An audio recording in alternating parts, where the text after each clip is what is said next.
Hi, welcome to the running channel. I'm Kate and today I'm going to be taking a first look at the brand new Nike Vaporfly Next% version 2. But first up, if you're new around here, don't forget to like and subscribe and you'll get notified when we upload new content, which we do every week. Okay, well let's have a look at these shoes. Now, as you can see, Nike have changed the colours for this version of the Next%. It's I think a rather nice kind of sea greeny blue colour. So first look at the shoe. If you look at the sole of the shoe, and especially compared to the version 1, you can probably see they look pretty much identical. Obviously these ones are a bit grubby because I've worn them. But yeah, there's not a lot of difference there. In fact, Nike say that the difference in the shoes between the version 2 and the version 1 is all in the the top half of the shoe, so the bit that goes over the top of your foot. And the changes that Nike have made are mainly to do with comfort, with locking your foot in more, and with durability.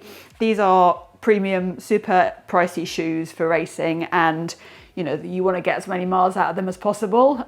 If you're going to pay that amount of money, you expect a bang for your buck, I guess. If you look at the different fabrics, it's obviously I can feel it and you can't.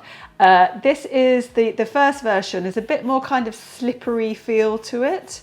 I guess a little bit more plasticky feeling. The new version feels much more kind of like Nike's classic Flyknit, but that is supposed to hold your foot in a bit more and supposed to be more durable if you're prone to kind of coming through the toes of your trainers. The lacing area, the bit around the laces, again, both offset, not straight down the middle.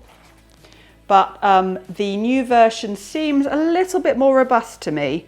I've not had any problems with the old one, but the sort of bit here, right around the lacing, that seems perhaps a little bit more solid. The heel area, the construction is very slightly different. You can see there's a sort of raised area compared to the simple plain one. That might be just to help lock the heel in, so that when you're running and you're getting the spring effect of the shoes, your heel stays in place. And talking of the spring effect, obviously the main thing with these shoes that you can't see, but that is inside, is the carbon fibre plate running through the middle. That, again, is the same as the first version. And that is what gives you that really kind of propulsive forward motion spring that makes these shoes so fast. Iterations of these shoes are the ones that have been worn in lots and lots of races now, and lots of world records broken in them. And whether or not you think you're happy with the carbon fibre plate issue it's up to you. It's here to stay. Okay, now are you even a real shoe geek if you don't weigh your shoes? I promise I never do that except for videos, really. I'm not that sad. Got my kitchen scales out. I'm going to first of all weigh the Alphaflys. These are the sort of very, very, very top of the range ones.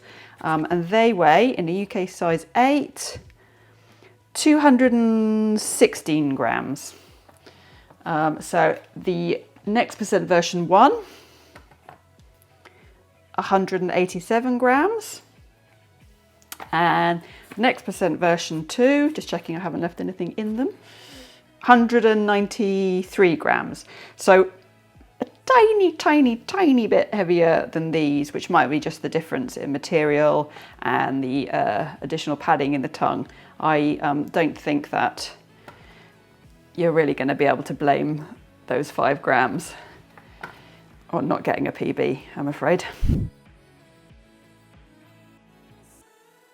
For me, Nike always tend to fit true to size, certainly feel similar fit to all the other ones I've tried. So you can see the tongue does stick up quite a lot more there. It's kind of slightly offset as well. And that again might help with the comfort of that area.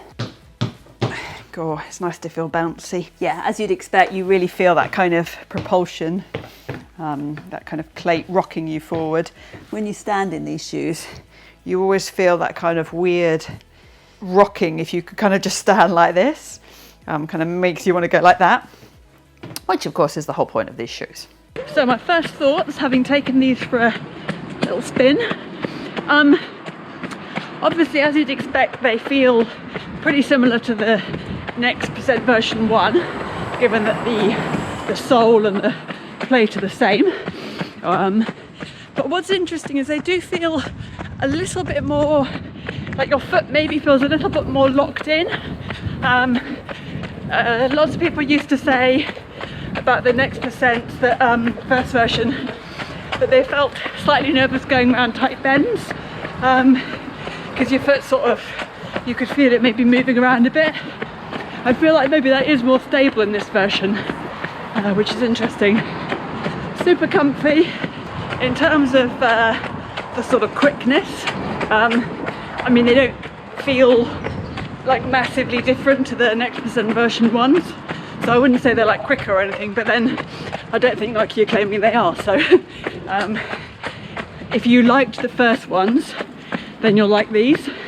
I don't think any of the changes will sort of be a negative for anybody. They're still super comfy to wear, and you still feel that, obviously, that propulsion forward that you get from the plate.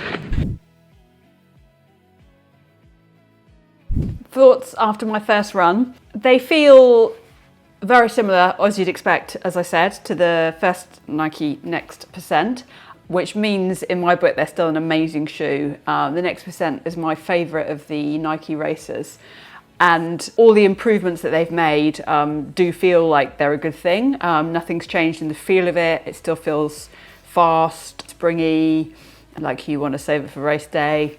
PB shoes, basically. Of course, everybody has different feelings about shoes, and you know, one man's amazing shoe is another person's blister-inducing nightmare.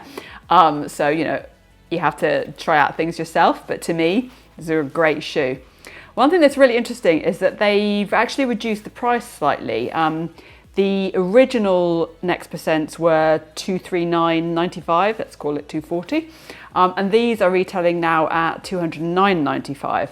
So 30 quid cheaper, which is interesting, and I wonder if it just reflects the volume of sales, maybe. I don't know why that is, but it's, you know, it's a good thing.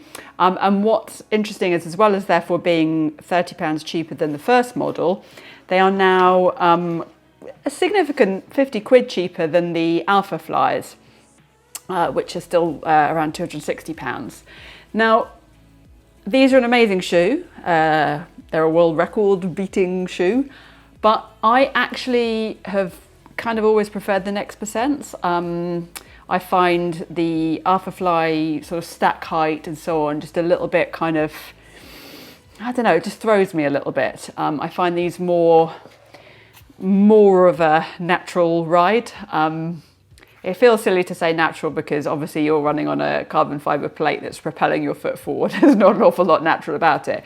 But you forget about that very, very quickly. I feel slightly more conscious of the fact that I'm wearing these crazy shoes when I'm wearing these crazy shoes.